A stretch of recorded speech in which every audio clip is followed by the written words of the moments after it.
coming. Yeah, sure. Yeah, All right. sure. Can you see my screen now? Yeah, very much. Perfect. Very good. Thank you for that introduction, and I thank everybody, Sanjay, and also Bansi Sahu for inviting me. I'm going to talk to you on this hot topic called Is Diabetes an Inflammatory Disease?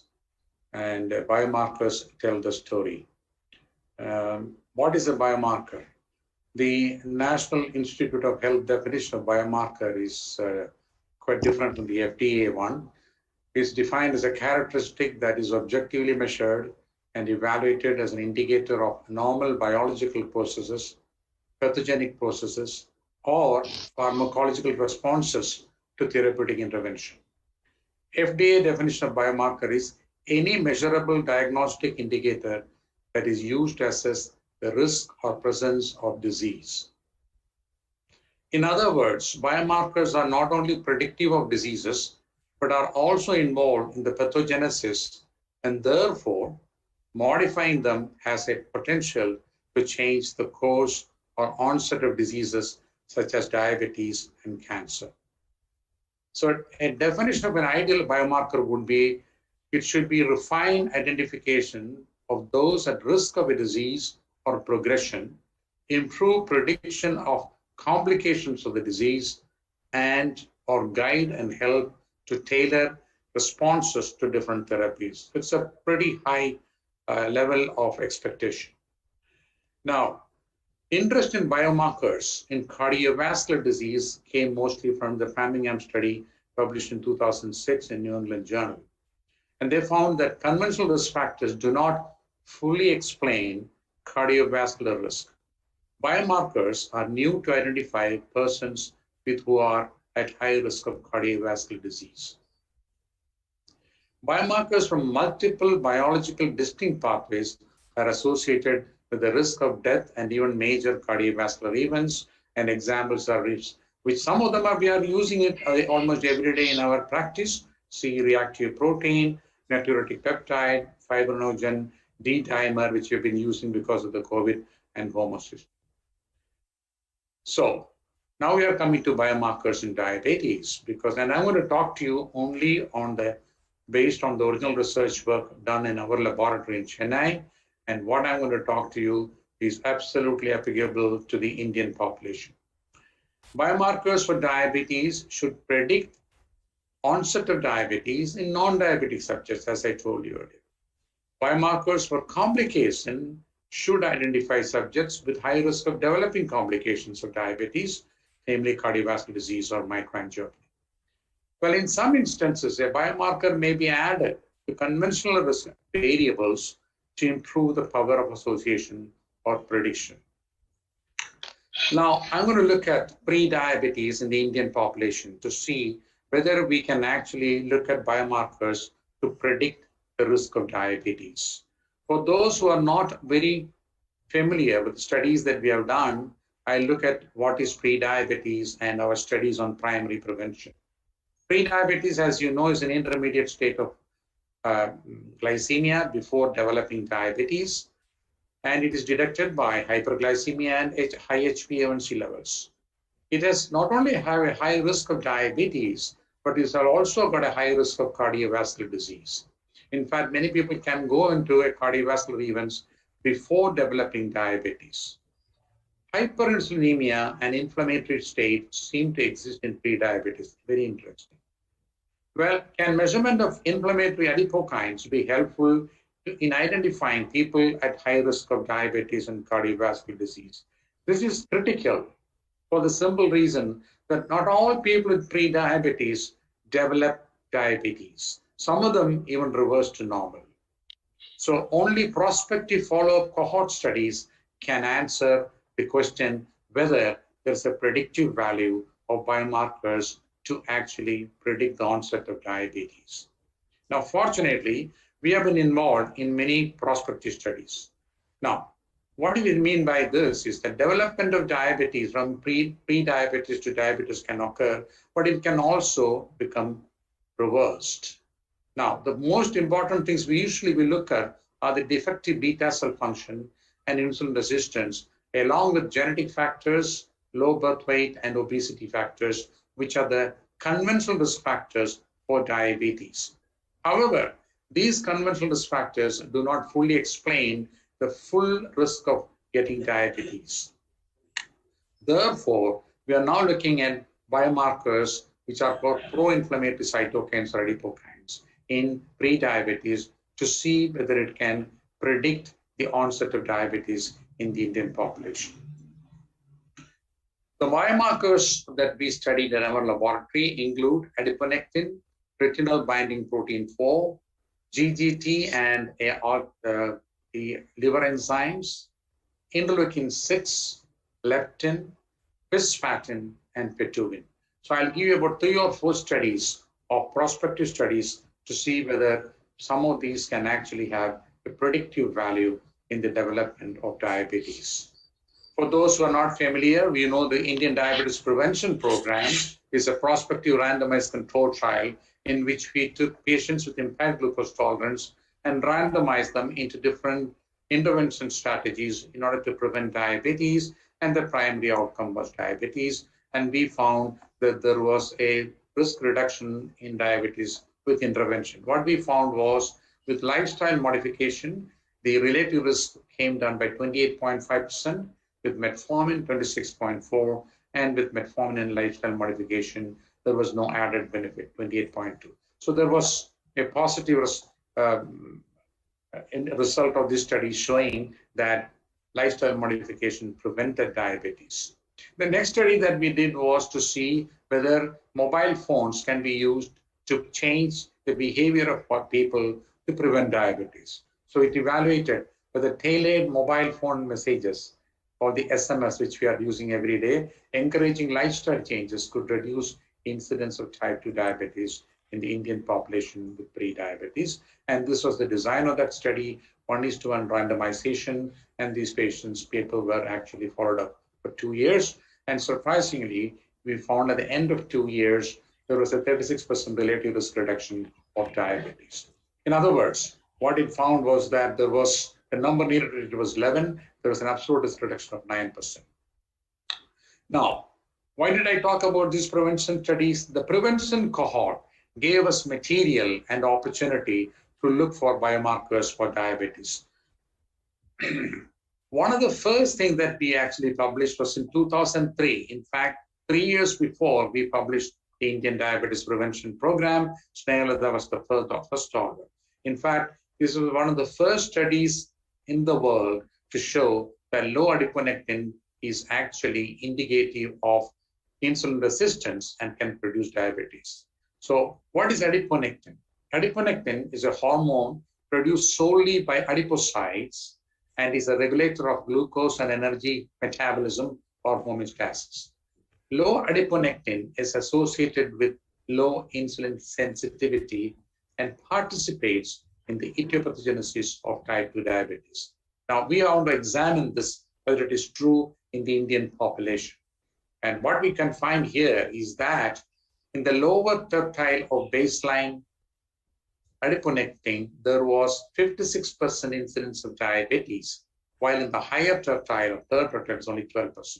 In other words, what you find was that those patients or those subjects who had a low level of adiponectin had 3 times or 4 times higher the risk of developing diabetes within a 3-year period.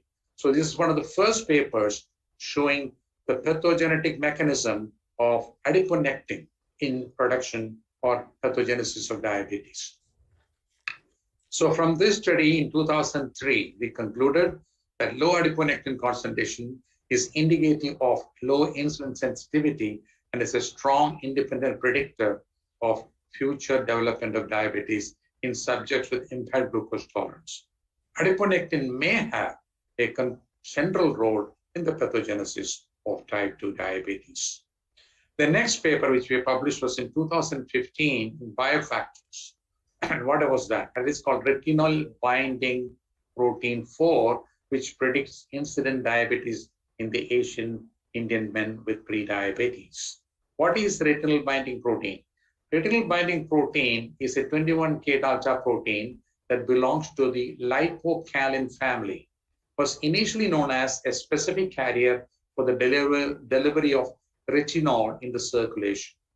It is secreted mainly by hepatocytes, and therefore it is called as a hepatokine. And 20% is actually synthesized by the adipokines. So this is actually a hepatokine as well as an adipokine and may contribute to systemic insulin resistance and impaired glucose regulation. Thus, DPP4 predict diabetes, and that is what is shown on the next slide. As you can see, in the model 1, unadjusted, the odds ratio was 69% increased risk of diabetes. But when you adjust to age, body mass index, waist circumference, total plasma glucose, and triglycerides, then still independently, it actually predicted a 73% increased risk of diabetes. The second, third model, when you adjust further with even the liver enzymes and HOMA-IR, even insulin resistance, still it predicted independently the risk of diabetes. In other words, retinol binding protein predicts incidence of diabetes adjusted to many of the conventional variables that we know are involved in the pathogenesis of type 2 diabetes. The other ones we published was in 2014, which was actually published in the JAPI journal. It was published by Nanditharan. Actually, we looked at, you know that there is always an association between non-alcoholic fatty disease and diabetes. It's very well known. But what we have shown is very interesting. It was to study the association of baseline, I'm sorry, what happens? Sorry.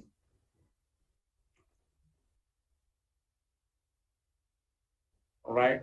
It was to study the association of baseline liver enzymes with incident diabetes among men with impaired glucose tolerance. In other words, does fatty liver disease in pre-diabetic stage has any role to play in the incidence of diabetes among them or in the pathogenesis? Very interesting. What you can see here is model 1, in which we have adjusted for BMI, family history, smoking, drinking habits, and also the ALT levels. And we found patients above median level and below median levels. If you look at, there was a twofold, 2.18 was the hazard ratio for diabetes. And in the model 2, we have further adjusted for baseline 2-hour GTT plasma glucose, HbA1c, triglycerides, and HOMA-IR. Still, it gave an odd hazard ratio of 1.70. In other words, it looks as if the raised liver enzymes in pre-diabetic stage have a predictive value in the incidence of diabetes in the Indian population. So the conclusions from that study was the GGT levels was an independent predictor of incident diabetes. Combination of GGT and fasting plasma glucose offers a simple and sensitive tool to identify subjects at high risk of developing diabetes. This perhaps also confirms that liver plays a role in pathophysiology of diabetes. Whether correction of this liver disease or metabolic abnormality could prevent the onset of diabetes is a question to be answered by further randomized controlled trials. One of the latest publications was done with adiponectin, leptin, and interleukin-6, along with HbA1c in the prediction of type 2 diabetes. And this was published in Diabetes Research in Clinical Practice in 2015. Now, again, this is a repetition of the adiponectin, which improves peripheral insulin resistance. Now, interleukin-6, all of you know this, alters insulin signaling in hepatocytes and in adipocytes and impaired energy regulation in the CNS.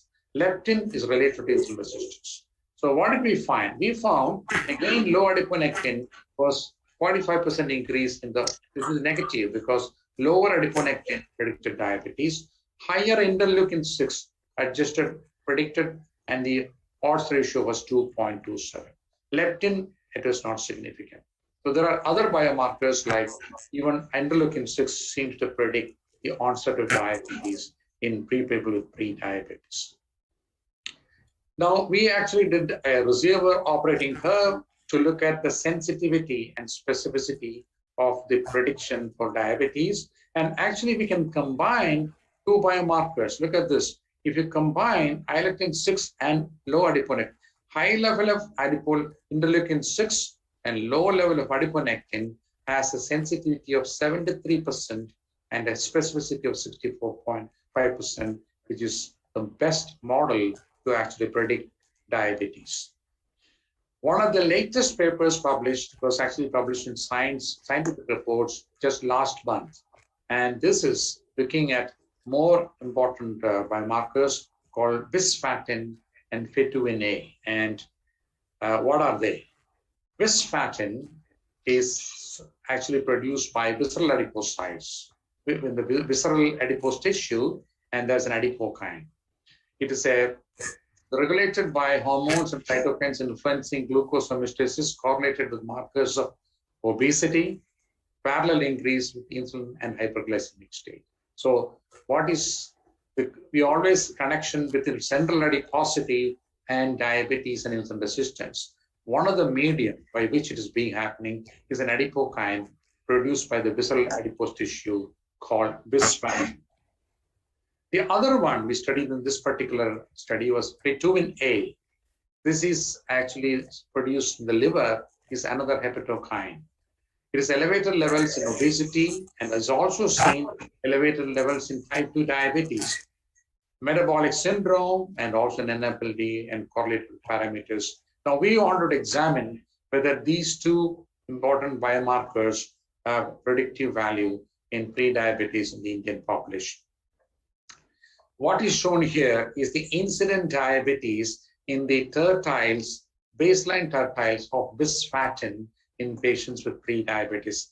In the third tertile, as you can see, there was a 54% cumulative incidence of diabetes compared to 12.5 normal glucose tolerance. So if the lower tertile, only 13.9% developed type 2 diabetes. In other words, it is a very strong predictor of the risk of diabetes. So bisfatin, which is a hepatokine, which is produced by the adipocytes, adipokine, I'm sorry, it's a adipocyte visceral tissue.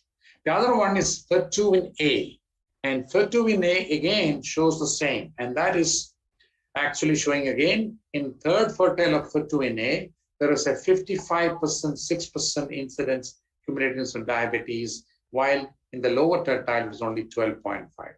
Now, mind you, these are baseline tertiles showing that at baseline, looking at these numbers, we can predict the risk of diabetes within 2 years. The specificity and sensitivity of fituin A was 71% and 75%. And the sensitivity of bisfatin was 75%, 75%. So there's pretty powerful biomarkers for incidence of diabetes. Now, I told you in the beginning that you can also sometimes combine biomarkers to increase the prediction model. And what we did in this analysis was we combined bisfatin with fituin A hepatokine with an adipokine. And we found that the odds ratio jumped up to 12.6. It is a 12.6-fold increased risk of diabetes if you have both high levels of these two biomarkers. Very significant and powerful. Now, interestingly, we also found in the same study that bisfatin and fituin can also predict patients with metabolic syndrome. Now, this is the difference in those patients with and without metabolic syndrome, and we find that those patients with metabolic syndrome had significantly high levels of both bisfatin and fituin A.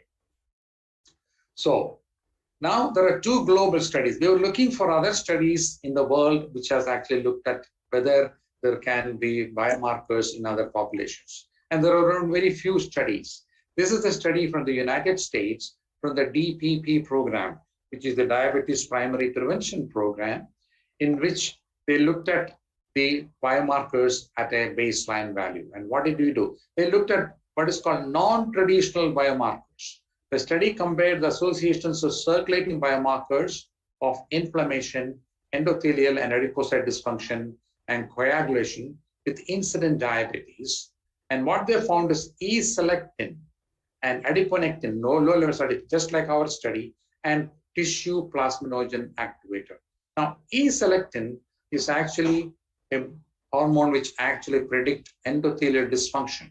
And it has got important role to play even in tumor adhesion and even in cancer pathogenesis. And you all know tissue plasminogen activator has got coagulatory factors, and adiponectin is actually involved in insulin sensitivity. Now, these findings have implications for the pathophysiology of diabetes and prevention of diabetes.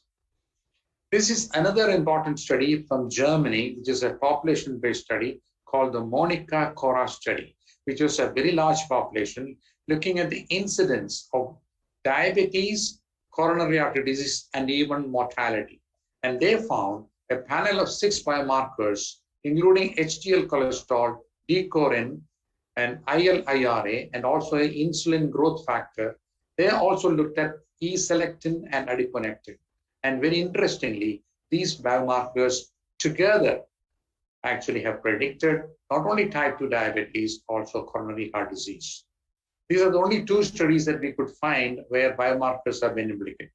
Now, it's important to understand now, in all the FDA-approved clinical trials in the United States, it's almost mandatory to look at biomarkers, because biomarkers are a very hot, important topic in order to predict diseases and also look at the pathogenesis of many diseases of not only diabetes, but also cancer and cardiovascular disease. So to conclude my talk, the high levels of pro-inflammatory cytokines or biomarkers in those who have a high risk of diabetes or those who develop diabetes indicate that they have a role in the pathogenesis of diabetes. Mind you, we have looked at these inflammatory markers in a group of patients with pre-diabetes who already have a high risk. And some of them did not develop diabetes, and only those people who had high levels of adipokines as well as hepatokines developed diabetes, showing their high predictive value in the pathogenesis or in the incidence of diabetes, as well as their role in the pathogenesis of diabetes. So therefore, I conclude that from these studies, at least in the Asian Indian population with pre-diabetes, we have proved that diabetes seems to be an inflammatory disease. In fact, the inflammatory process seems to be starting before the development of frank diabetes. They help in identifying people with high risk of diabetes, and targeting them may prove useful in prevention of diabetes. The association of some of these biomarkers with cardiovascular disease probably indicate that they have a role in the development of complications of diabetes. This is a very important question. Is it possible, therefore, to identify people at high risk of complications of diabetes using biomarkers? I think only prospective studies and the baseline biomarkers in most of the randomized controlled trials will throw light on this. The future success of biomarker strategies may depend on the discovery of new biomarkers to complement the best existing ones, perhaps with the help of new unbiased approaches. I must thank all the big research team, as well as my clinical team, as well as my international collaborators, Jaakko Tuminato from Finland, Wes Johnson from Imperial College London, Nick Wareham from MRC Cambridge in the United Kingdom. Thank you.